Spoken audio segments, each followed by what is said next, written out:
안녕하세요. 행복스토리입니다.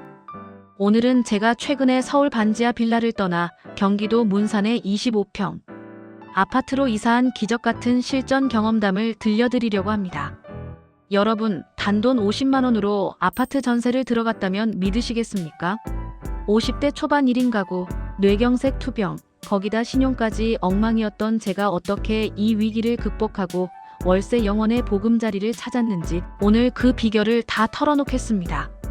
인생의 막다른 길에 있다고 생각하시는 분들, 오늘 이 일시간이 여러분의 인생을 바꿀 지도가 될 겁니다.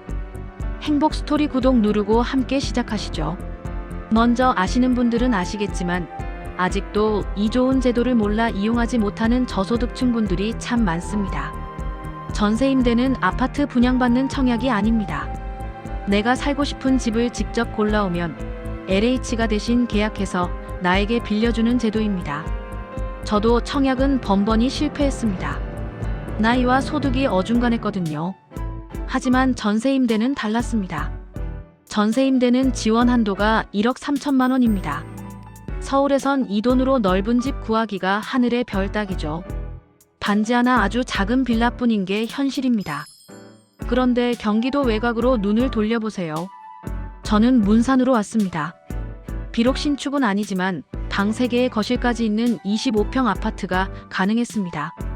서울의 복잡한 반지하보다 공기 좋은 곳의 아파트가 삶의 질을 수직 상승시킵니다. 50대에게 주거 환경은 곧 건강입니다. 하지만 과정은 인내가 필요합니다. 서울서 문산으로 오려니 그 지역에 3개월 이상 거주해야 신청 자격이 생긴다더군요. 그래서 고시텔에서 3개월을 버텼습니다. 집을 옮길 때마다 자격 심사를 다시 하는데 이게 한 달 정도 걸립니다. 내가 여전히 자격이 되는지 확인하는 과정이죠. 자격 승인이 나면 이제부터 발바닥에 불나게 집을 보러 다녀야 합니다. 전세 사기 걱정 제로, LH는 나의 방패. 요즘 집 구하기 참 무섭죠? 하지만 LH 전세임대는 사기 걱정이 0%입니다. 내가 집을 골라오면 LH 법무사가 이 집을 이잡듯 뒤집어 봅니다. 집주인 세금 체납부터 빚이 얼마나 있는지 철저하게 권리 분석을 합니다. 심사가 까다롭고 오래 걸린다고 짜증내지 마세요. 국가가 나 대신 완벽하게 부동산 검증을 해주는 겁니다. LH 심사 통과는 곧 안전한 집이라는 인증 마크입니다. 신용 불량. 대출 걱정 마세요. 나는 신용이 안 좋은데 대출이 될까? 걱정하시나요? 저도 뇌경색으로 일을 못해 신용이 엉망이었습니다. 하지만 LH 전세임대는 은행 대출이 아닙니다. 내 신용 점수가 아니라 LH가 집을 빌려 나에게 주는 방식이라 신용불량자나 파산 중인 분들도 자격만 맞으면 얼마든지 입주 가능합니다. 선생님, 신용은 상관없으니 집만 잘 구하세요라는 담당자님의 말에 저는 정말 눈물을 흘렸습니다. 보증금 50만 원의 비밀 고시텔 전입에 힘, 이제 보증금 문제입니다. 보통 5%인 500만 원 정도가 필요하죠. 하지만 고시텔에 거주하며 전입신고가 되어 있으면 보증금을 50만 원만 내도 됩니다. 저도 그렇게 50만 원으로 아파트 입성했습니다. 1인 가구 평수 제한도 이제 없어져서 25평 아파트에서 여유롭게 살고 있습니다. 전국 어디나 3개월 이상 거주했으면 가능한 제도이니 꼭 확인해보세요. 부동산 복비와 반려동물 팁. 부동산 복비 걱정도 마세요. LH 지원 한도 내에서는 국가가 전액 내줍니다. 단 한도를 넘어가면 본인 부담이 생길 수 있으니 미리 확인하셔야 합니다. 그리고 저처럼 혼자 사시는 분들, 강아지나 고양이 키우시죠? LH 집 구할 때 반려동물 있으면 집주인 설득하기가 2배는 힘듭니다. 저는 나갈 때 도배 다 해놓겠다며 사정사정해서 겨우 허락받았습니다. 동물 키우시는 분들은 이 부분 미리 각오하고 준비하셔야 합니다. 주거급여 결합 월세 영원의 기적과 관리비의 현실 이자는 주거급여로 해결됩니다. 나가는 이자만큼 주거급여가 LH로 바로 입금되니 실제 내는 돈은 관리비와 공과금뿐입니다. 하지만 아파트 관리비 무시하시면 안 됩니다. 빌라보다 비싸거든요.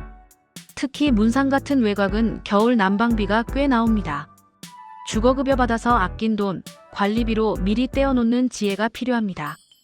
기왕이면 1억 3천 한도를 꽉 채워 좋은 환경으로 가되 관리비는 알뜰하게 챙기세요. 실전 크유앤드어 여러분이 가장 궁금해하시는 것들 영상을 보시면서 궁금한 점이 많으실 텐데요. 제가 가장 많이 받는 질문 몇 가지만 짚어드릴게요. 첫째, 신용불량자 정말 되나요? 네, 소득과 자산 기준만 맞으면 됩니다. 둘째, 1인 가구 평수 제한 정말 없나요? 네, 이제 25평 아파트도 가능합니다. 셋째, 지방에서 서울로 갈 수 있나요?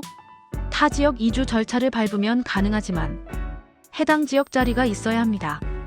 넷째, 집주인이 LH를 싫어하면요. 국가 보증이라 안전하고 복비도 LH가 내준다는 점을 강조해서 설득하세요. 다섯째, 재계약은요. 자격만 유지되면 최장 30년까지 가능합니다. 이사비와 도배 지원 이사 후에는 가전, 가구 구입비 40만원, 지원과 10년 주기 도배장판 비용 60만원 혜택도 꼭 챙기세요. 고시원에서 오셨다면 영수증 챙겨서 신청하시면 됩니다. LH 담당자분들은 우리를 돕기 위해 계신 귀한 분들입니다. 자립의 발판 당당하게 일어납시다. 마지막으로 당부드립니다. 이런 제도를 악용하는 사람들 때문에 따가운 시선이 있는 것도 사실입니다. 하지만 이 집은 편하게 주저앉으라고 주는 게 아닙니다. 저처럼 아프고 힘든 사람들이 다시 사회로 나갈 수 있게 돕는 자립의 발판입니다. 저 또한 이 집에서 건강을 회복하고 다시 당당한 사회 구성원이 되기 위해 노력하고 있습니다. 악용하는 사람들 욕하지 마시고 우리가 보란 듯이 성공해서 그 시선을 이겨냅시다. 이 발판을 딛고 꼭 자립합시다. 오늘 제 긴 이야기가 누군가에게 생명줄이 되길 바랍니다. 궁금한 건 댓글로 남겨주시고 제 진심이 닿았다면 행복스토리 구독과 좋아요로 응원 부탁드립니다.